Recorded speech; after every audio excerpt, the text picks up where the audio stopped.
हैं अब तक live.in। नमस्कार, आप देख रहे हैं हमारा खास कार्यक्रम शख्सियत और मैं हर्ष हसीन। यहाँ पर शिक्षा की अगर बात की जाए तो रुड़की शहर शिक्षा के नाम से भी जाना जाता है। आज हम आपको एक ऐसी शख्सियत से मुलाकात कराने के लिए जा रहे हैं जो उम्र में तो छोटे हैं लेकिन जिन्होंने रुड़की के साथ साथ पूरे उत्तराखंड का नाम रोशन किया है। अपने माता पिता के सानिध्य में शिक्षा प्राप्त आज हम अविकम से आपको मुलाकात करा रहे हैं। अविकम जो एक छोटा सा बच्चा है, 14 साल का है, कक्षा 9th में भी आया है और उसका सिलेक्शन इसरो में हुआ है। अविकम, आपका स्वागत है हमारे खास कार्यक्रम में। मेरा पहला यही सवाल है कि जैसे अभी आपने 9th क्लास में आए हैं तो जैसे इसरो के अंदर बताया जा रहा है कि आपका इसरो में सिलेक्शन हुआ है, उसके बारे में थोड़ा सा बताइए। जैसे मेरा अभी इसरो में सिलेक्शन हुआ है तो टोटल 150 बच्चे सेलेक्ट हुए थे पूरे इंडिया से, उसमें से एक मैं भी, और उत्तराखंड में से 3 बच्चे सेलेक्ट होते हैं। अच्छा, मेरा एक सवाल और ये भी है कि जैसे भी आप जिस स्कूल में पढ़ते हैं उसकी तरफ से आपका सिलेक्शन हुआ या आपने रैंडमली किसी चीज़ को? नहीं, स्कूल की तरफ से मेरा सिलेक्शन नहीं हुआ है। स्कूल को इस एग्ज़ाम के बारे में नहीं पता था, लेकिन ये एग्ज़ाम मुझे मेरे मौसा जी ने बताया था। कहाँ पर रहते हैं मौसा जी? मेरे मौसा जी रुड़की में ही रहते हैं। तो उन्होंने क्या बताया था? उनको कहीं से इस एग्ज़ाम के बारे में पता चला तो उन्होंने मुझे इसके बारे में बताया और उसके बाद मैंने सोचा कि अगर मेरा इसमें हो जाएगा तो ये मेरे लिए बहुत बड़ी अच्छा, तो टाइम कितना मिला था आपको जिस तरह से जो एग्ज़ाम होता है? मुझे ये एक 25 अप्रैल के करीब मुझे ये पता चल गया था इस एग्ज़ाम के। 24 मार्च में मुझे इसके बारे में पता चल गया था। अच्छा, लेकिन 24 मार्च में आपको पता चला? अच्छा, वो जो मौसा जी ने उन्होंने बताया कि आपको इसमें सिलेक्शन लेना चाहिए, इसरो का जो एग्ज़ाम है। और इससे पहले कभी दिमाग में सोचा था कि आपको कि इसरो का एग्ज़ाम देना पड़ेगा आपको? नहीं, इसके बारे में मुझे नहीं पता था। हाँ, लेकिन मेरा ये एम तो था ही कि मैं बड़े होकर साइंटिस्ट बनूंगा और इसरो में जाऊंगा। तो कहीं ना कहीं आपके लिए तो गोल्डन अपॉर्चुनिटी मिली है। हाँ। इस तरह की। अच्छा, जब आपका ये पता चला कि 24 तारीख को कि उसका एग्ज़ाम कब हुआ था इसका एग्ज़ाम मैंने 7 या 8 अप्रैल में दिया था। अच्छा, तो जो ये आपको जो एग्ज़ाम के अंदर जो क्वेश्चंस आते हैं उनके बारे में किस तरह से आपको पता चला? क्योंकि वो तो स्कूल से हटके आपके क्वेश्चंस होंगे। मैथ्स और साइंस तो हमारी एक उसी सिलेबस की आती है जो हमारा 9th या 8th में चल रहा है, पर उसके अलावा जो स्पेस के बारे में और इसरो के सैटेलाइट्स के बारे में जो क्वेश्चंस आए थे उन क्वेश्चंस को मेरे को नहीं पता था कि कैसे आएंगे। लेकिन मेरी जो मौसी हैं वो बेंगलोर में रहती हैं, तो उनसे जब हमने बात करी इसरो के बारे में तो उन्होंने हमें बताया कि इसरो के अंदर किस किस तरीके के क्वेश्चंस आ सकते हैं। उन्होंने हमें बताया कि आप इसरो के बारे में पढ़िए कि कौन सा सेंटर कहाँ पर है, और हमको ये भी बोला कि आप स्पेस के बारे में भी थोड़ी नॉलेज रखें। तो बहुत कम समय के अंदर आपने बहुत सारी चीज़ों को पढ़ा होगा। घर के अंदर घर का माहौल कैसा रहा? माता पिता ने किस तरह से सहयोग दिया? मेरी मम्मी मेरे को बहुत अच्छे से सहयोग देती है पढ़ाई में।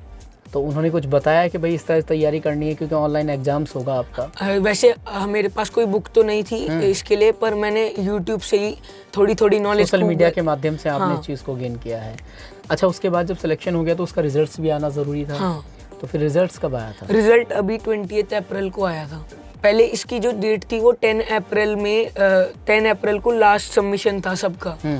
और लेकिन अब इन्होंने कर दिया था कि कुछ बच्चे जो इनको नहीं पता है वो, क्योंकि कम बच्चों ने दिया था तो उसके बाद अब 18 अप्रैल तक कर दिया था, डेट को एक्सटेंड कर दिया। अच्छा, फिर उसके अब ज़्यादा बच्चों ने दिया, फिर उसके बाद में उन्होंने 20 अप्रैल को लिस्ट निकाली। अच्छा, जिसमें आपका नाम आया? पहले ये प्रोविजन लिस्ट निकालते थे लेकिन इस बार इन्होंने अच्छा, कुछ रैंकिंग के हिसाब से नाम आए थे, रैंडमली उन्होंने एक सीक्वेंस के हिसाब से? नहीं, उन्होंने ऐसे नहीं किया। उन्होंने स्टेट्स को अलग अलग रेफरेंस नंबर दे दिए। अच्छा। तो जिस बच्चे का जो फर्स्ट आया उसको फर्स्ट पोजीशन पे रख दिया, फिर सेकंड और थर्ड। अच्छा। एक स्टेट से, क्योंकि 3 बच्चे सेलेक्ट हो सकते। चलिए, एक छोटे से ब्रेक के बाद फिर आपसे मुलाकात होगी, जब तक के बने रहिए। धन्यवाद।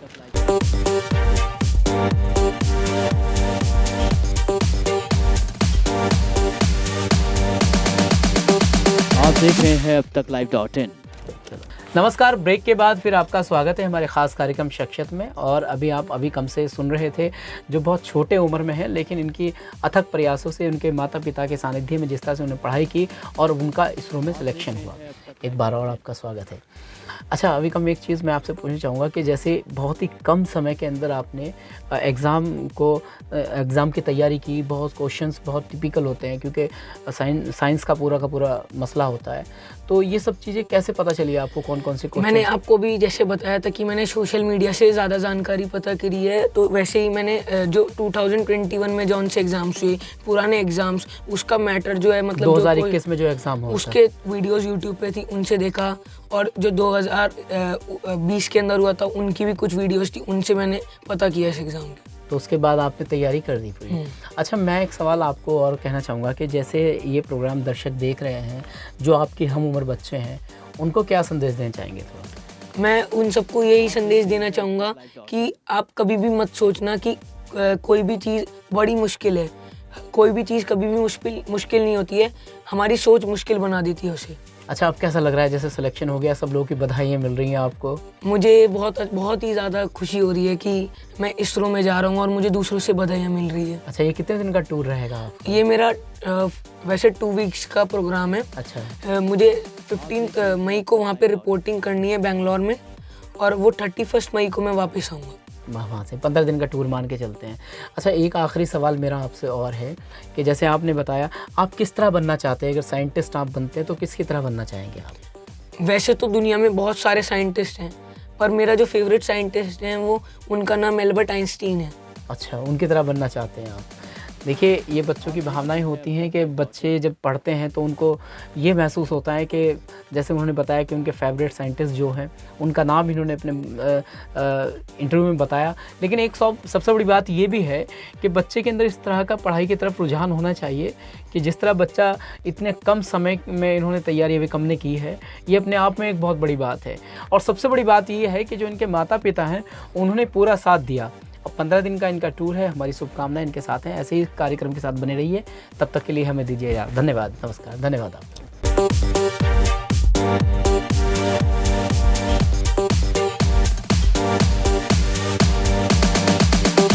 आप देख रहे हैं अब तक live.in।